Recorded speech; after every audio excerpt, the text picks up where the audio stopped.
Hi. Let me ask the audience a question. Did you ever lie as a child?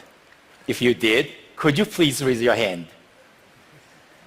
Wow, this is the most honest group of people I've ever met. So for the last 20 years, I've been studying how children learn to tell lies. And today, I'm going to share with you some of the discoveries we have made. But to begin, I'm going to tell you a story from Mr. Richard Messina, who is my friend and the elementary school principal. He got a phone call one day. The caller says, Mr. Messina, my son Johnny will not come to school today because he's sick. Ms. Messina asks, who am I speaking to, please? And the caller says, I am my father. So this story sums up very nicely three common beliefs we have about children and lying. One, children only come to tell lies after entering elementary school. Two, children are poor liars. We adults can easily detect their lies. And three, if children lie at a very young age, there must be some character flaws with them. And they are going to become pathological liars for life. Well, it turns out all the three beliefs are wrong. So we have been playing guessing games with children all over the world. So here's an example. So in this game, we ask children to guess the numbers on the cards. And we tell them, if they win the game, they are going to get a big prize. But in the middle of the game, we make an excuse and leave the room.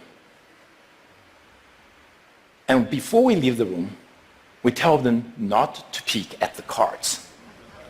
Of course, we have hidden cameras in the room to watch their every move. Because the desire to win the game is so strong, more than 90% of children would peek as soon as we leave the room. The crucial question is, when we return and ask the children whether or not they have peeked, will the children who peeked confess or lie about their transgression? We found that regardless of gender, country, religion, at 2 years of age, 30% lie, 70% tell the truth about their transgression. At 3 years of age, 50% lie, and 50% tell the truth. At 4 years of age, more than 80% lie. And after 4 years of age, most children lie. So as you can see, lying is really a typical part of development. And some children begin to tell lies as young as 2 years of age. So now let's take a closer look at the younger children. Why some but not all young children lie? As in cooking, you need good ingredients to cook good food. And good lying requires two key ingredients. The first key ingredient is theory of mind, or the mind reading ability. Mind reading is ability to know that different people have a different knowledge about the situation, and the ability to differentiate between what I know and what you know. Mind reading is important for lying is because the basis of lying is that I know you don't know what I know. Therefore, I can lie to you. The second key ingredient for good lying is self-control. It is the ability to control your speech, your facial expression, and your body language so that you can tell a convincing lie. And we found that those young children who have more advanced mind reading and self-control abilities tell lies earlier and are more sophisticated liars. As it turns out, these two abilities are also essential for all of us to function well in our society. In fact, deficits in mind reading and self-control abilities are associated with serious developmental problems such as ADHD and autism. So, if you discover your 2-year-old is telling his or her first lie, instead of being alarmed, you should celebrate. Because it signals that your child has arrived at a new milestone of typical development. Now, are children poor liars? Do you think you can easily detect their lies? Would you like to give it a try? Yes? Okay. So I'm going to show you 2 videos. In the videos, the children are going to respond to a researcher's question, did you peek? So try to tell me which child is lying and which child is telling the truth. So here's child number 1. Are you ready? Did you peek? No. And this is child number 2. Did you peek? No. Okay. If you think child number 1 is lying, please raise your hand. And if you think child number 2 is lying, please raise your hand. Okay, so as a matter of fact, child number 1 is telling the truth. Child number 2 is lying.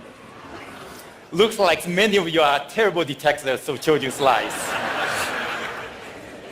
Now, we have played similar kind of games with many adults from all walks of life. And we show them many videos.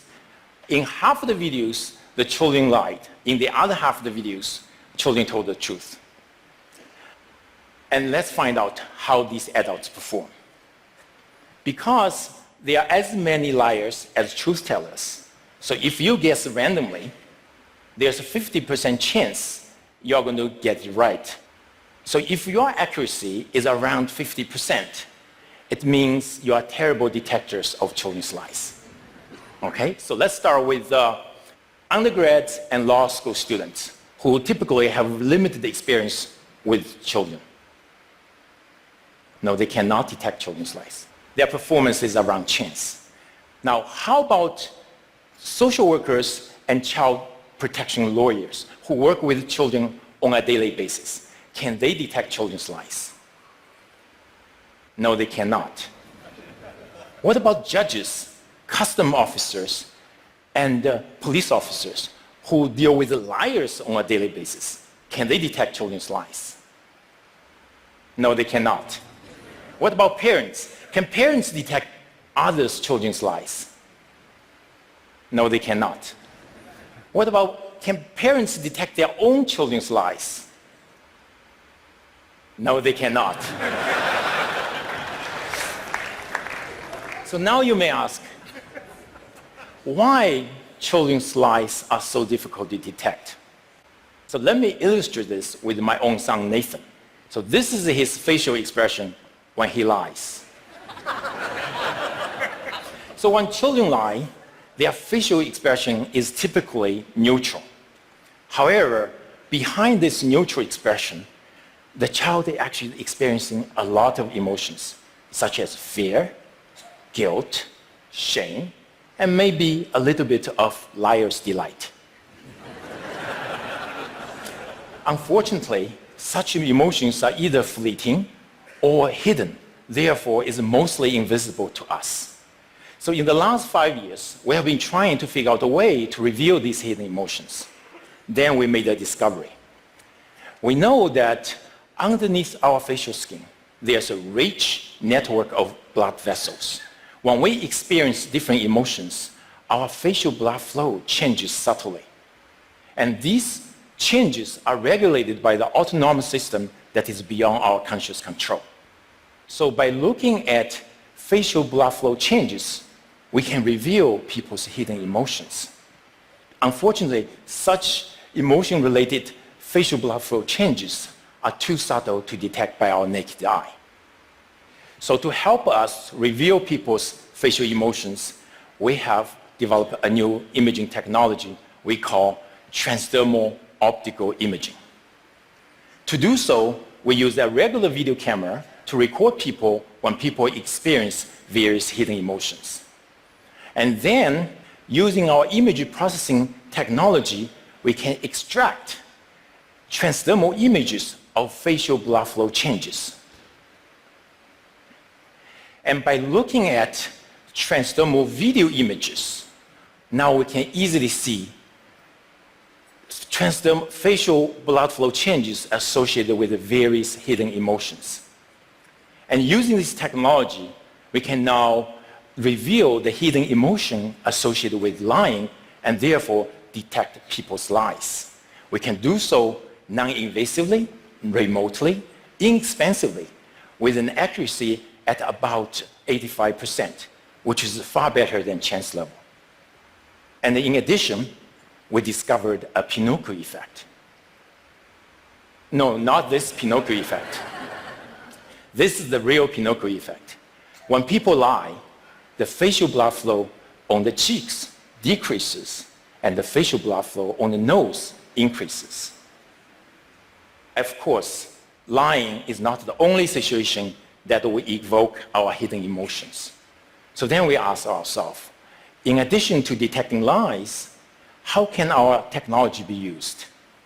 One application is in education. For example, using this technology, we can help this mathematics teacher to identify the student in his classroom who may experience high anxiety about the topic he's teaching so that he can help him. And also we can use this in healthcare. For example, every day I Skype my parents who live thousands of miles away. And using this technology, I can not only find out what's going on in their lives, but also simultaneously monitor their heart rate, their stress level, their mood, and whether or not they are experiencing pain. And perhaps in the future, there are risks for heart attack or hypertension. And you may ask, can we use this also to reveal politicians' emotions? For example, during a debate. Well, the answer is yes. Using TV footages, we could detect the politicians' heart rate, mood, and stress, and perhaps in the future, whether or not they are lying to us. We can also use this in marketing research. For example, to find out whether or not people like certain consumer products. We can even use it in dating. So for example, if your date is smiling at you, this technology can help you to determine whether she actually likes you or she's just trying to be nice to you. And in this case, she's just trying to be nice to you. So transdermal optical imaging technology is at the very early stage of development. Many new applications will come about that we don't know today. However, one thing I know for sure is that lying will never be the same again. Thank you very much. 谢谢。